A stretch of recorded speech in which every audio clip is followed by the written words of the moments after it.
Hope for Anxiety and OCD, episode 36. On today's episode, I have an interview with Brooke Randolph, who is a Brainspotting trainer and therapist. Brainspotting has some similarities to EMDR in that they're both seeking to work at a brain level to help people heal from internal disturbance. So it was neat to have that conversation and look at some of the similarities and differences. If you caught our episode with Peyton Garland, which was a personal story where she talks about her experience with OCD and her experience with Brainspotting, I know you're going to want to check out this episode as a follow-up. Brooke, welcome to the show. Thank you. And tell us a little bit about yourself. Well, I am a licensed mental health counselor, so a therapist who lives in Indiana, but I also am licensed in Massachusetts, and I run a group practice here in Indianapolis, so we are currently up to 10 clinicians. I am also a single adoptive mom to a 14-year-old boy, so that makes me rugby mom most days of the week. Wow. Okay. I know very little about rugby. I very much enjoy rugby, and I like showing it to people. So maybe you can come to a game and I can teach you. How's that? That would be interesting. How old was your son when you adopted him? He was 6. Oh, okay. Awesome. Let me tell you about how this show actually came about. So we had a guest on our show, Peyton Garland, and she came out with a book called Not So By Myself about her experience with OCD, and she was sharing about the book and how she went through Brainspotting with her therapist, or was still, in the process of going through those sessions. And I said, oh, wow, I haven't had anybody on about Brainspotting. That would be really fun. So then I found you on Facebook and we got connected. And so we're here to learn all about Brainspotting today, how it can be helpful for anxiety and OCD. I'm super excited about that. So maybe we can just start by just tell us a little bit about Brainspotting, even like how you would explain it to a client maybe that was coming in for the first time. Yeah. Brainspotting is really exciting. It would be what I call a power therapy that helps us get deeper into the neural networks of the brain. And really what it does is it's going to allow the brain to heal itself. That as we tune into what's going on in the brain and what's going on in the body, the brain is able to lead the processing in a way that's so much more efficient than when we try to talk through something. Because when we're talking, we're really only going towards that neocortex, that front part of the brain. And the neocortex is not involved in regulation, which means it can't make you feel better.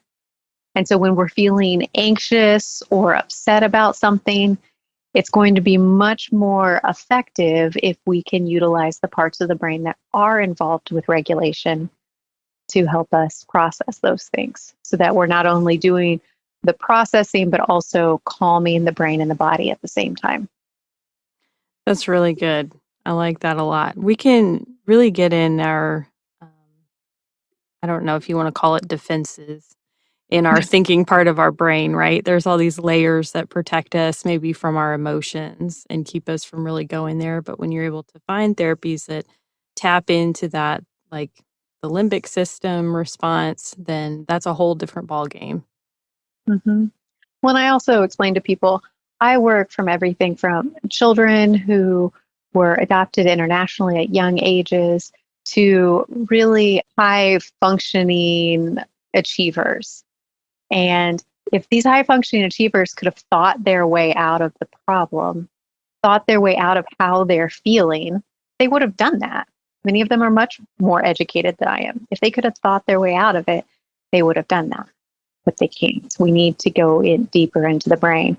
And then for these kids who may have memories that are not stored in the English language because they were in another language at that time, or maybe they're implicit memories that are pre-verbal. And you can't process those things from the neocortex. That requires language. So we need to be able to get more into the body and deeper in the brain. Right. Right. I'm curious for you because I think therapists find different therapies to be trained in. I have a theory on this, never done any research, but my theory is that we find things either that have helped us, we've seen these things help our clients, or it just kind of aligns with our personality. Like, how did you get involved in training in brain spotting, like becoming trained in that? Well, I'll tell you the story, but it probably goes to that part where it aligns with my personality. And the deeper I get into brain spotting, the more I recognize that the principal tenets are just right along with my theory of counseling. But for me, I work primarily in adoption, and I have these very early trauma, early parental separation kinds of cases, and knew that there were like power therapies like EMDR that were really effective. Like we have plenty of research to show that, but also knowing the potential for overwhelm. And I'm very protective of my adoptee clients, especially my young adoptee clients. And so knowing that potential for overwhelm I was just kind of dragging my feet really on that. And then someone came and told me about brain spotting. And I heard about it from somebody I trusted. And then I went and did a bunch of reading. And I immediately started referring my clients to, okay, I think you also need to go do this. And so here's somebody locally. We had, a few people locally who were already trained. And so why don't you go do that and then, meet with me every other week and meet with them. And a couple of my clients did try it. And one of them just put his foot down and he said, I'm not going to go see anybody else. You need to get trained now. And I said, like, I'm going to get trained in this. I'm definitely That's like, I awesome. really believe in it. And he was like, no, you need to get trained now. And I ordered the DVDs and started from there and did the training at home. And then very quickly helped to bring a trainer to Indianapolis so that we could have a training here and did that. And then just continued from there until the point that now I'm a brain spotting specialty trainer. Wow. So you're actually training other therapists to do this as well and Yeah. supervising people that are in that process. That's pretty awesome. Yeah, so it just seemed to fit and it was really helping your clients and then you decided to get trained in that. How exactly does it work? I know that's a hard question. Yeah. So, I mean, with most people want to compare it to EMDR. Brain spotting was kind of discovered and developed by David Grand, who was a master EMDR trainer. So he was very influenced by EMDR, but he was also very influenced by somatic experiencing and insight oriented relational therapy and some other kinds of things. And so they all kind of play a role. What we get from somatic experiencing is really being aware of the activation in the body. Um, so if you're talking about, well, it's, we're talking about OCD here. And so if we have someone who has some compulsion to pull a hair or to touch something or to turn, right, but asking them to really locate where in the body is that starting and turning them into making that brain body connection. When you make the comparison with EMDR, where they're using rapid eye movement, brain spotting is actually a fixed eye position. And so one of the ways that I explain to people about this is that a fixed eye position is going to be less activating. And you really just think about it. If you are staring down like this tiger who's just staring at you, that's really intense. But if you start to imagine that tiger pacing back and forth in front of you and your eyes have to follow, like suddenly the anxiety starts going up a little bit. And people can feel that when I'm presenting at a conference or something and I just demonstrate like walking across the stage, like they can feel it. Like a fixed eye position is less activating than eye movements. And so that's just part of how we are able to make it more flexible, less activating if necessary for people, we can really make adjustments in the moment, which is what I like about it, that we can be very attuned to the specific client and what they need and help them have the processing that they need, whether that's helping them turn up the activation for people like me with chronic pain who's learned to ignore my body, or turning down the activation for people who have just had too much trauma and can't go all the way into it. Yeah, I'm glad that you went into that because when you started explaining it, it sounds like it's really good for people who have these ab reactions with EMDR where they're just sobbing uncontrollably and they're feeling just really intense sensations in their body and have a tendency maybe to want to get out of that. But you're saying it also works for people that have difficulty accessing maybe body sensations or emotions. It can help them develop that process. Mm-hmm. Okay. Okay. So there are some similar components in terms of it's a mind, would you say it's a mind, body, emotion therapy? Like you're making those connections? Yeah, they say it's a brain body mindfulness based therapy. I Okay. should pull up the website to make sure I got all the words that are in this. Do you usually start with some mindfulness activities? Is that part of the preparation before you go in and do the more traumatic work? It completely depends on the client. So, one of the principles of brain spotting that I really love is there is no protocol, Okay. because we're very focused on the client and the relational attunement and being attuned to the client.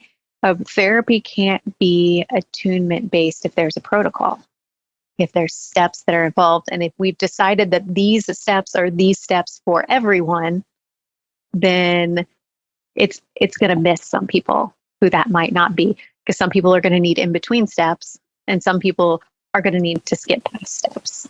Like, I was that high achiever in school and was always frustrated that they were teaching to kind of the lowest common denominator, which is what they have to do. But for me, it missed things for me.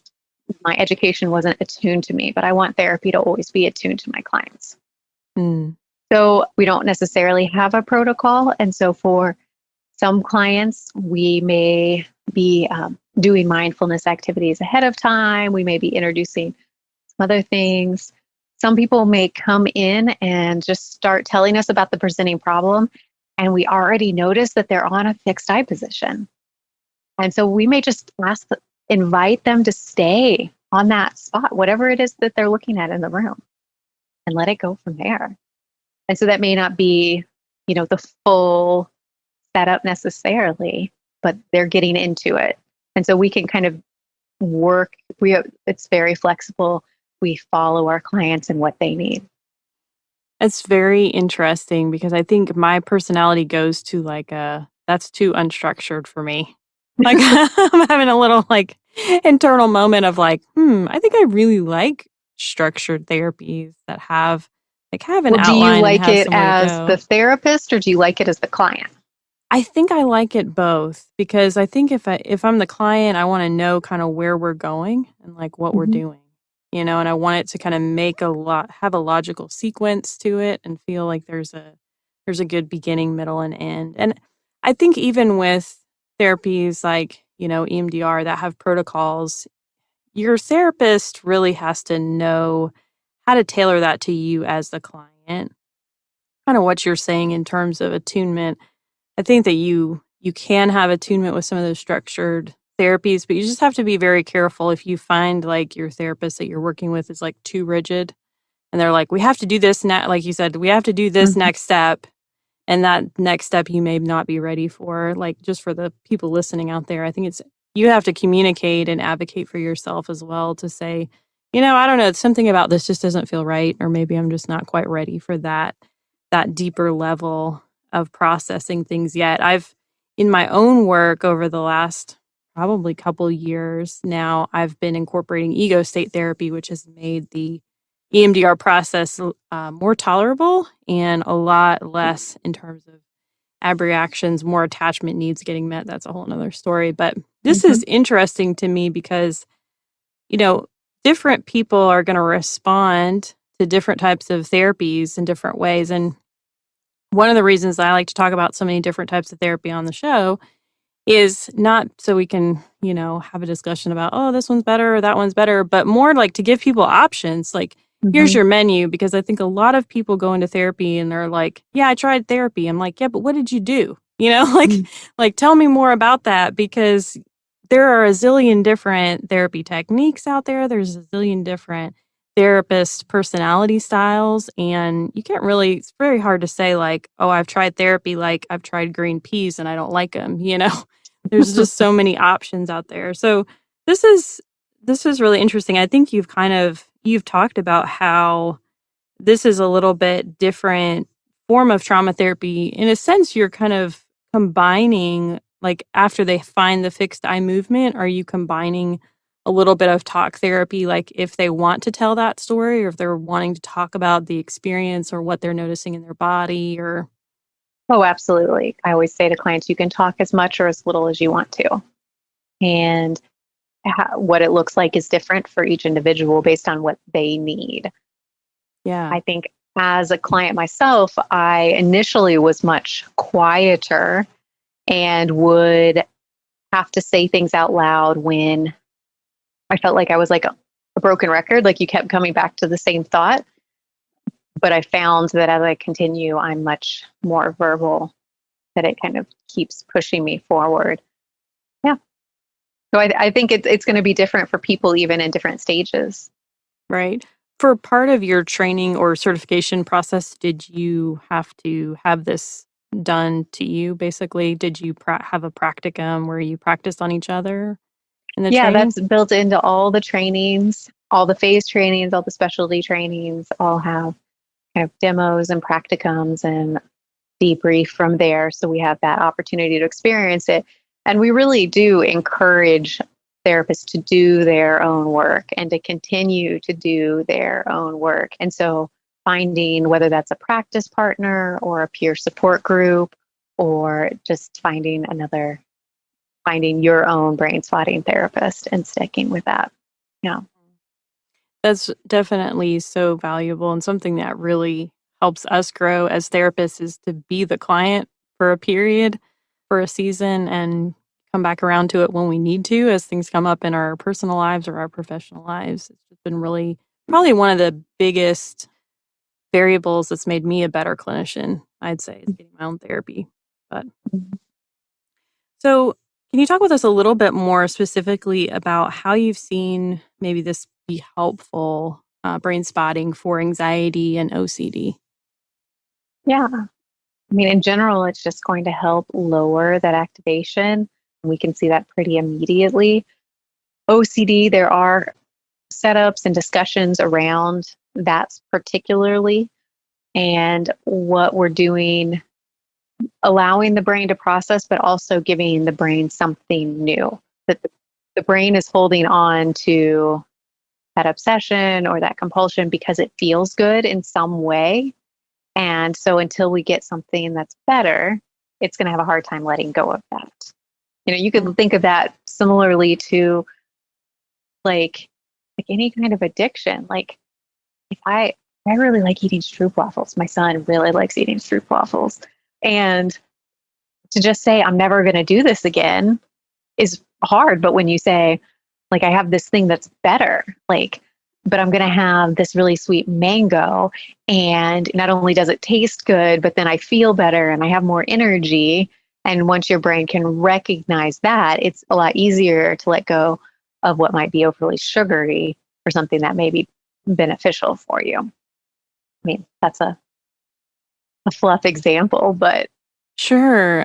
Well, I think it's important for people to understand that our brains do change, can mhm, change, and do change over time, and that we may be kind of stuck in this well worn neural pathway that's not working for us, yeah. maladaptive neural network.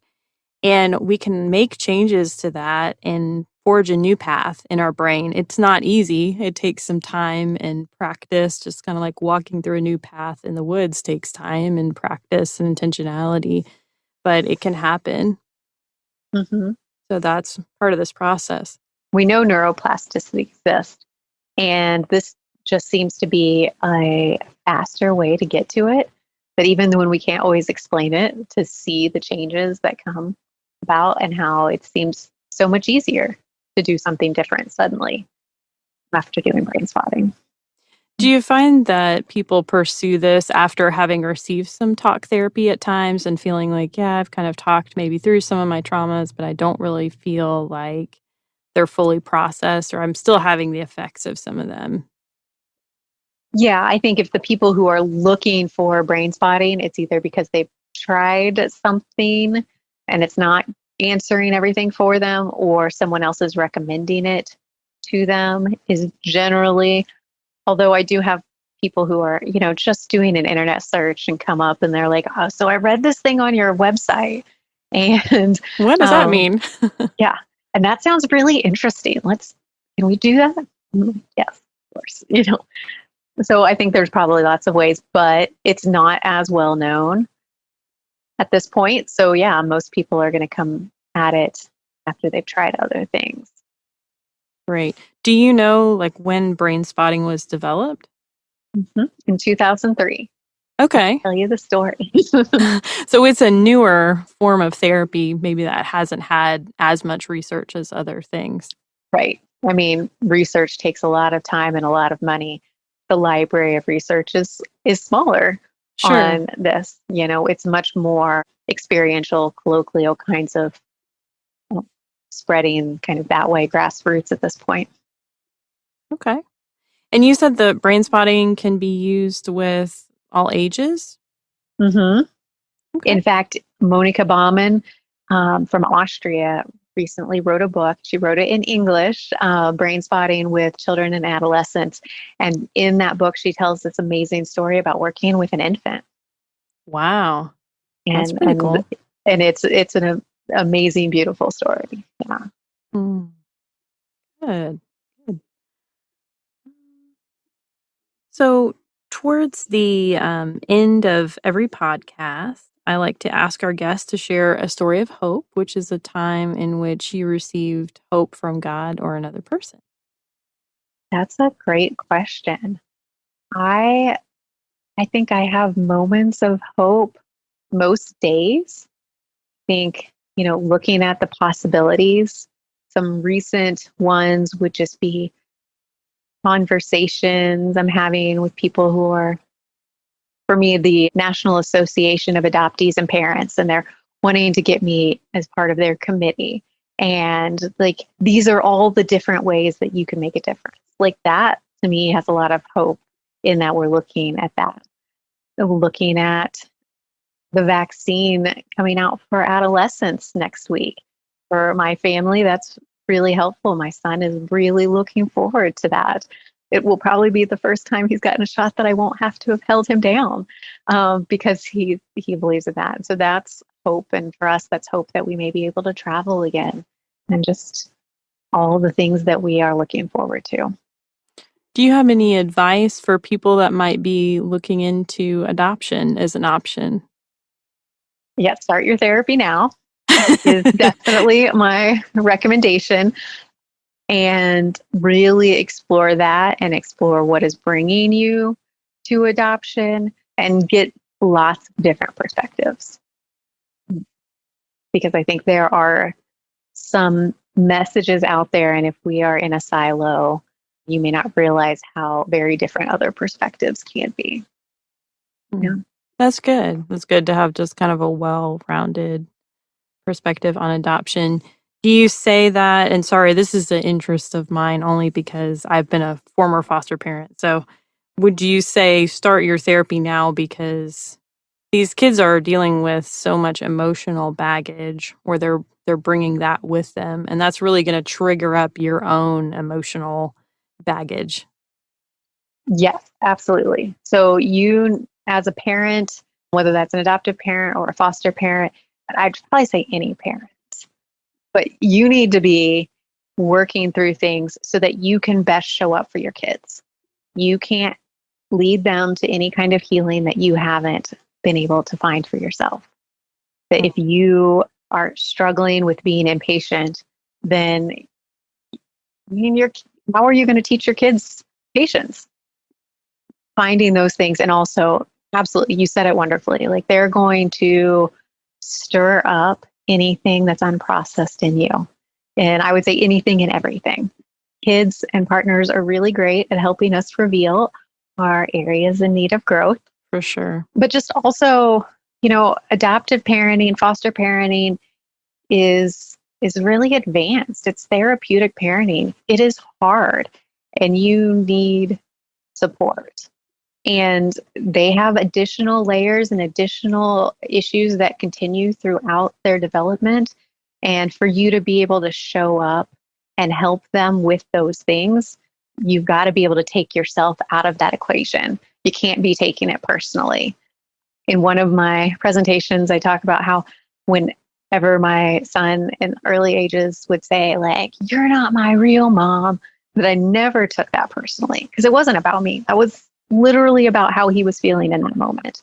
But Right. now when he tells me, "You're the best mommy ever," I don't take that personally either, because I also need to look and see that where is this coming from? And is this actually his sentiment, or maybe he's saying it because he has a need to connect? And can I meet him where he needs to connect? And again, hearing the needs behind everything. Or he's trying to butter you up really well for something.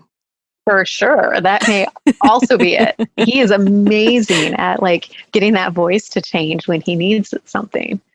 And in some ways that's really effective. And so just kind of rewarding that, wow, I see that you can use such a kind, respectful voice when you want this. And helping him see that, hey, you can do this. Awesome. Well, we will put links in the show notes to your practice and where people can contact you and find out a little bit more about you. So since you're licensed in 2 states, I assume you're doing some online therapy as well. Yes, right now I am completely virtual. So I'm doing all of my work on telehealth Okay. for now and for the foreseeable future. We'll just kind of take it a step by step and see what the future brings. Gotcha. As so many therapists are doing right now.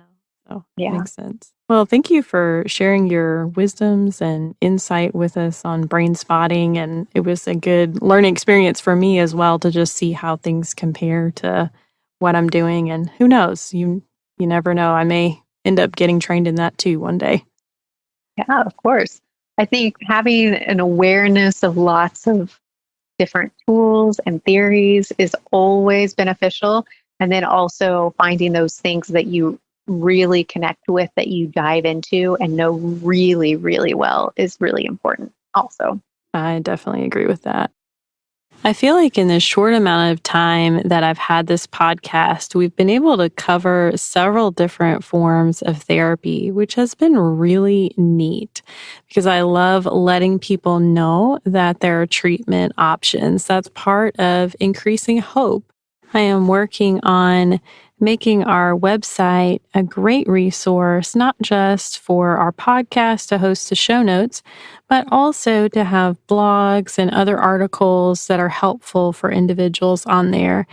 If there's a topic that we haven't covered on the podcast or you don't see on the blog anywhere, feel free to reach out. I would love to hear your show suggestions or article suggestions. You can do that through the contact page of our website, hopeforanxietyandocd.com, anytime. While you're there, feel free to subscribe to our email list to keep up with what's going on with the podcast. Thank you so much for listening. Hope for Anxiety and OCD is a production of By the Well Counseling in Smyrna, Tennessee. Our original music is by Brandon Maingram, and audio editing was completed by Benjamin Bynum. Until next time, may you be comforted by God's great love for you.